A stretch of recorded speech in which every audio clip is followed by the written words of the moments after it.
Разорна експлозија го потресе центарот на либанскиот главен град Бејрут. Се уриваа тераси на зградите, се кршеа прозорци на куќите, а над градот надвисна огромен облак од прашина и чад, налик на атомска печурка. Црвениот крст испрати 30 тимови да помогнат на повредените, а точната бројка на жртви се уште не се знае, но неофицијално станува збор за над 50 на луѓе.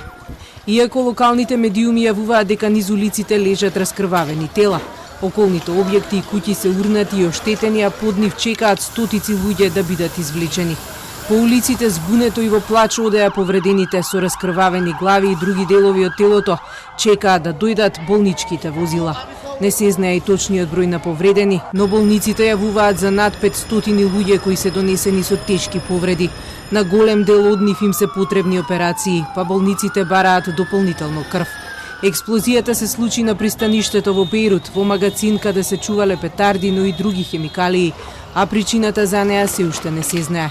Луѓето сведочат за заглушувачката експлозија која според нив е неверојатно нешто, иако градот беше сведок на граѓанска војна и многу бомбардирање од Израел. Because I experienced car bombs before here in the area, and usually I see black smoke rising. This time it was pink and light, but it was massive. It's like a volcano.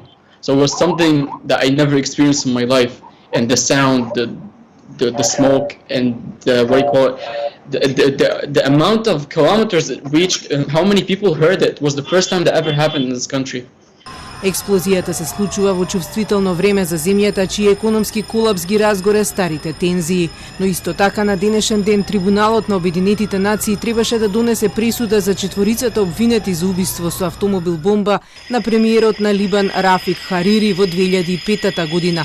Но Либан деновиве исто така се соочува и со улични антивладени протести поради неможноста на властите да се справат со економскиот пад.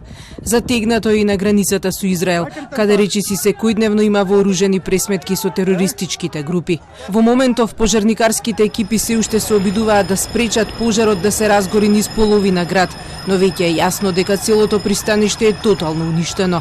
Ноќта ќе биде долга, јавуваат медиумите, бидејќи спасувачите допрва ќе ги извлекуваат заробените под урнатините.